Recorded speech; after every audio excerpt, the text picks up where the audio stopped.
Creación de particiones FAT32 y NTFS. ¿Sabes cómo la computadora organiza y almacena los archivos en las unidades de almacenamiento?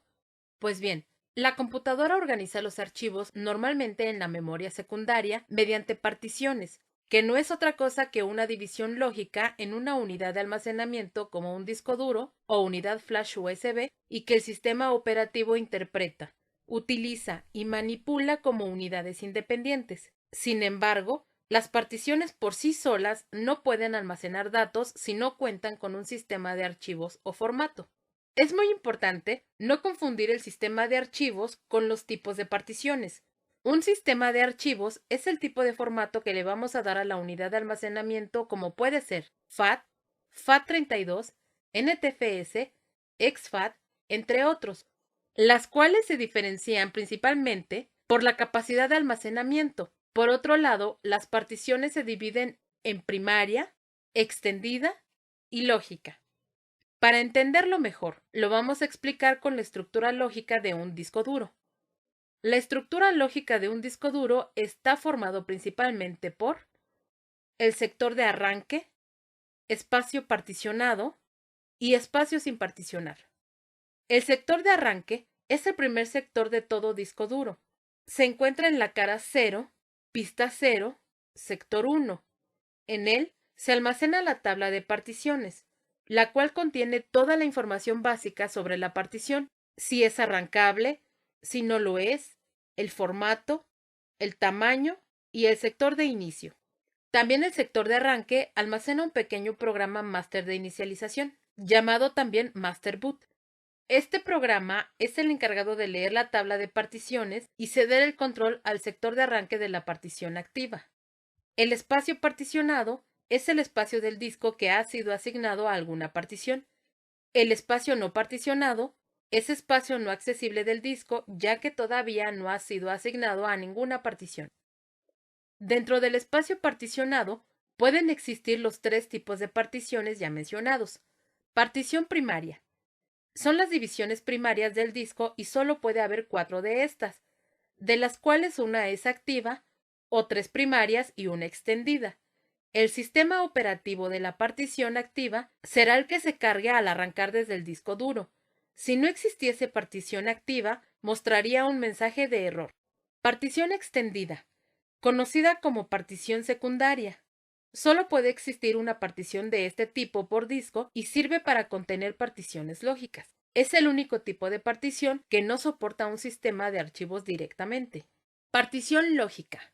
Ocupa una porción de la partición extendida o la totalidad de la misma, la cual se ha formateado con un tipo específico de sistema de archivos FAT, FAT32, NTFS, exFAT, etc. Y se le ha asignado una unidad.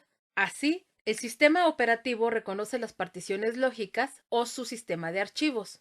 Puede haber un máximo de 23 particiones lógicas en una partición extendida. Para que un disco duro sea utilizable, debe tener al menos una partición primaria. Por ello, un disco físico completamente formateado consiste en realidad de una partición primaria que ocupa todo el espacio del disco y posee un sistema de archivos. A esta operación se denomina dar formato a una partición y no es otra cosa que asignarle la capacidad máxima que puede almacenar un grupo o clúster, el cual se determina por el tipo de formato que se le da al disco duro y puede ser de 512 bytes a 64 kilobytes. Un grupo, clúster o unidad de asignación es la unidad mínima de almacenamiento de un archivo en una partición y está formada por uno o varios sectores contiguos del disco. A continuación veremos los sistemas de archivos más comunes. FAT32. Tabla de asignación de archivos de 32 bits. Este sistema de archivos es admitido prácticamente por todos los sistemas operativos. Se basa, como su nombre indica, en una tabla de asignación de archivos. Esta tabla es el índice del disco y contiene los clústeres utilizados por cada archivo almacenado, los clústeres libres y los defectuosos. Admite unidades de hasta 2 terabytes de tamaño y permite realizar particiones desde 512 megabytes hasta 32 gigabytes. Y no puede almacenar un archivo mayor que 4 gigabytes en una partición FAT32. Aprovecha el espacio de forma más eficiente ya que utiliza clústeres menores, es decir, clústeres de 4 kilobytes a 8 kilobytes, lo que significa entre un 10 y un 15% de mejora en el uso del espacio con respecto a unidades grandes con sistemas de archivos FAT. NTFS, Sistema de Archivos de Nueva Tecnología. Es un sistema de archivos de Windows NT, incluido en versiones de Windows 2000 hasta Windows 8. NTFS permite definir el tamaño del clúster a partir de 512 bytes, tamaño mínimo de un sector, de forma independiente al tamaño de la partición, aprovechando al máximo el uso de espacio en disco. Es un sistema adecuado para las particiones de gran tamaño requeridas en computadoras de alto rendimiento y servidores. Soporta unidades de hasta 16 terabytes. Sin embargo, el tamaño mínimo recomendado para la partición es de 10 megabytes y el máximo de 2 terabytes. Su principal inconveniente es que necesita por sí mismo una cantidad de espacio en disco duro, por lo que no es recomendable su uso en discos con menos de 400 megabytes libres. Antes de ver el procedimiento para realizar particiones, es importante considerar algunos aspectos como ¿qué partición elegir? ¿Una primaria o una lógica? Recordemos que podemos utilizar solo 4 particiones primarias o 3 primarias y varias particiones lógicas contenidas en una partición extendida, por lo cual se recomienda utilizar siempre todas las particiones lógicas que se requieran antes que las primarias. La partición primaria, utilízala siempre y cuando vayas a realizar una sola partición en el disco duro o necesites instalar más de un sistema operativo, ya que estas son las únicas que se pueden activar. ¿Dónde situar la partición? La partición activa, si es que se instalarán sistemas operativos, deberá ser la primera. Los demás sistemas operativos, en caso de haberlos, se instalarán a continuación dejando en último lugar la partición extendida. ¿Cuántas particiones crear y de qué tamaño? Normalmente esto dependerá del usuario. Sin embargo, se recomienda una partición para los archivos del sistema, sistema operativo y programas, y otra para los datos. De esta manera, no se utilizan tantas unidades y se ofrece una mayor seguridad y organización para los datos. En cuanto al tamaño de la partición, dependerá del sistema de archivos a utilizar y de la capacidad del disco duro. Recuerda utilizar el menor tamaño del grupo, clúster, para tener un máximo aprovechamiento de la capacidad del disco duro. Existen dos formas para realizar una partición. A través de la herramienta Administración de equipos del sistema operativo o por medio de programas comerciales. A continuación veremos cómo crear una partición en Windows 7. Para ello, seguimos la siguiente ruta: Inicio, Panel de control, Sistemas y seguridad, Herramientas administrativas, Administración de equipos. En Windows XP es Inicio, Panel de control, Herramientas administrativas, Administración de equipos. Nos presentará la siguiente pantalla.